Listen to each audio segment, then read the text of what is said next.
Good morning students. मैं आपका bio teacher स्वागत करता हूं आप सभी का केएमपी ऑनलाइन क्लासेस में। पिछले वीडियो में हमने आपको स्वपरागण के बारे में बताया था। उससे पहले मैंने आपको परागण बताया और परागण दो प्रकार का होता है, स्वपरागण और परपरागण। तो पहले मैं आपको स्वपरागण के बारे में जानकारी प्रदान कर रहा हूं। स्वपरागण की परिभाषा के साथ साथ मैंने आपको स्वपरागण का प्रकार भी बताया था पिछले वीडियो में। आज हम जानेंगे स्वपरागण की परिस्थितियां, यानी स्वपरागित पौधों में या पुष्पों में ऐसे कौन सी विशेषताएं पाई जाती हैं जिनके कारण उनमें स्वपरागण बहुत ही सुगमता से संभव हो पाता है। तो स्वपरागण की परिस्थितियां, यह हेडिंग है condition of self pollination. Conditions of self pollination, स्वपरागण की परिस्थितियां, यानी अगर पौधों में स्वपरागण हो रहा है तो पौधे स्वपरागण के लिए या पुष्प स्वपरागण के लिए किस प्रकार अनुकूलित होते हैं। तो सबसे पहली स्थिति ये होती है कि जो स्वपरागित पौधे व पुष्प होते हैं वो प्रायः उभयलिंगी होते हैं। स्वपरागित पादप प्रायः क्या होते हैं? उभयलिंगी होते हैं। उभयलिंगी पादप होने का मतलब ये हुआ कि एक ही पौधे पर नर पुष्प भी होगा और मादा पुष्प भी होगा, यानी पुंकेसर और स्त्री केसर जो होंगे वो दोनों एक ही पौधे पर होंगे। तो ऐसी कंडीशन में जब पुंकेसर और स्त्री केसर दोनों एक ही पौधे पर होते हैं तो जो स्वपरागण की क्रिया होती है बहुत ही सुगम हो जाती है, बहुत ही सरल हो जाती है। तो पहली कंडीशन ये होती है कि स्वपरागित पुष्प जो होते हैं वो प्रायः उभयलिंगी होते हैं, या स्वपरागित पादप जो होते हैं वो प्रायः क्या होते हैं? उभयलिंगी होते हैं, जिसके कारण स्वपरागण सुगमता से क्या हो पाता है? संभव हो पाता है, यानी सरलता हो जाती है स्वपरागण की क्रिया को संपन्न होने में। दूसरी कंडीशन, स्वपरागित जो पुष्प होते हैं उनमें समकाल पक्वता पाई जाती है। स्वपरागित पुष्पों में समकाल पक्वता पाई जाती है, यानी वो होमोगैमी का क्या करते हैं? लक्षण प्रदर्शित करते हैं। समकाल पक्वता कह लीजिए या अंग्रेजी में से क्या कहेंगे? होमोगैमी। होमोगैमी समकाल पक्वता का लक्षण उसमें पाया जाता है, गुण उनमें क्या होता है? पाया जाता है। अर्थात ये समकाल पक्वता क्या होती है? जब किसी पुष्प में पुंकेसर और स्त्री केसर दोनों एक ही समय अंतराल पर परिपक्व होते हैं या एक ही समय पर परिपक्व होते हैं, मैच्योर होते हैं, तो इस स्थिति को हम क्या कहते हैं? समकाल पक्वता कहते हैं। अब समकाल पक्वता के कारण समान समय पर स्त्री केसर भी परिपक्व हुआ और उसी समय पर पुंकेसर भी परिपक्व हुआ। तो पुंकेसर में से परागकोश में से परागकण निकलता है और परिपक्व वर्तिकाग्र पर जाकर के क्या होता है? पहुंच जाता है। तो समकाल पक्वता से जो स्वपरागण की प्रक्रिया होती है बहुत ही सरल हो जाती है, बहुत ही आसान हो जाती है। तीसरी कंडीशन है कि कुछ जो स्वपरागित पुष्प होते हैं वो अनुन्मीलता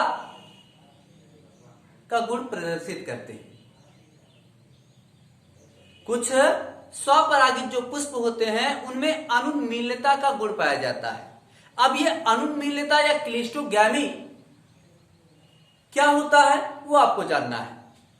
अनुन्मीलता का सीधा मतलब यह होता है कि कुछ ऐसे भी पुष्प होते हैं जो हमेशा यानी अपने जीवन काल में कभी भी खिलते नहीं है, अर्थात वह हमेशा बंद रहते हैं। कुछ पुष्प हमेशा क्या होते हैं? बंद रहते हैं, अर्थात वे कभी खिलते नहीं हैं। ऐसे पुष्प को हम क्या कहते हैं? अनुन्मील्य पुष्प कहते हैं, यानी कि क्लिस्टोगैमस फ्लावर कहते हैं। और इस स्थिति को, इस कंडीशन को हम क्या कहते हैं? अनुन्मीलता कहते हैं या क्लिस्टोगैमी कहते हैं।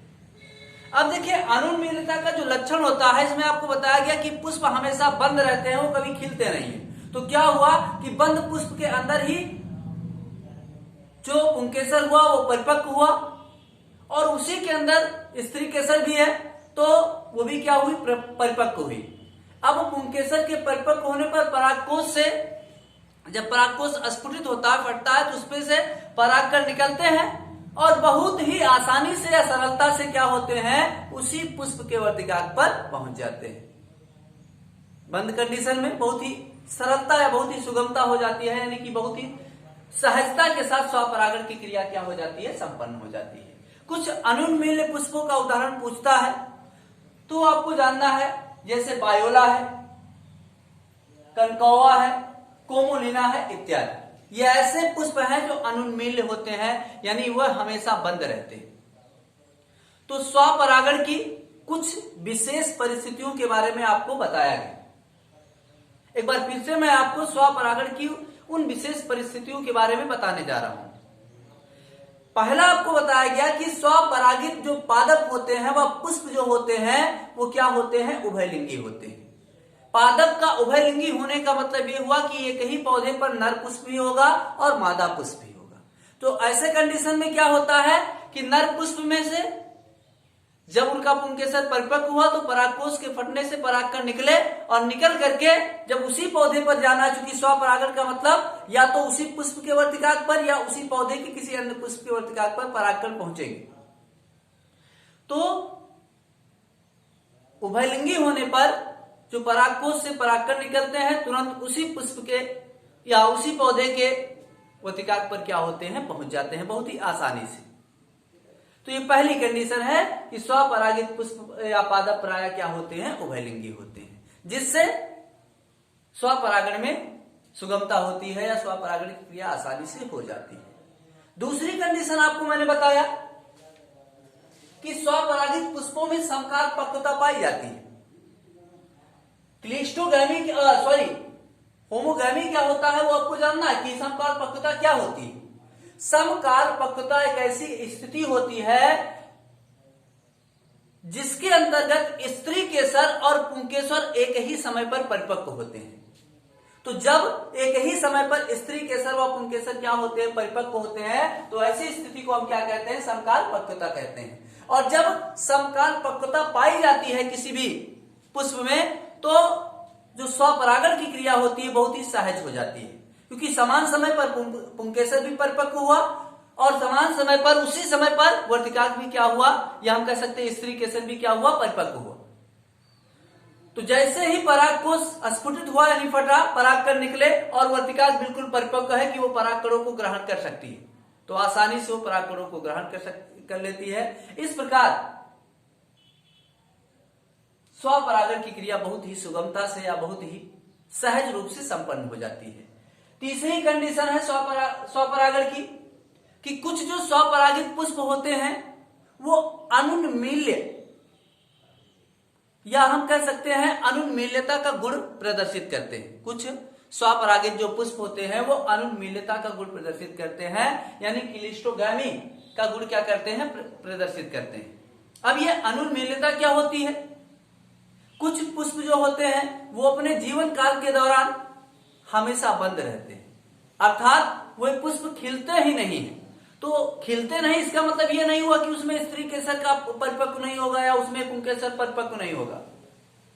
दोनों पुष्प बंद रहेगा और उसी के अंदर स्त्री केसर और पुंकेसर क्या हो जाएंगे, परिपक्व हो जाएंगे। परिपक्व होकर के जो पुंकेसर का परागकोश है वो फटेगा, जब वो फटेगा तो परागकण निकलेगा और निकल करके परिपक्व स्त्री केसर के वर्तिकाग्र पर पहुंच जाएगा और सिंपली स्वपरागण की क्रिया क्या हो जाएगी, संपन्न हो जाएगी। तो ये तीन कंडीशंस हैं, इनको आपको ध्यान रखना है। स्वपरागण की परिस्थितियों में ये कुछ तीन कंडीशन है।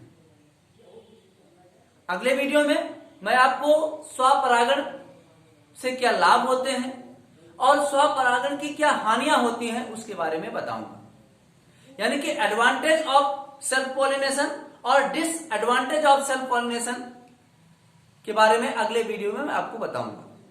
बहुत बहुत धन्यवाद वीडियो देखने के लिए।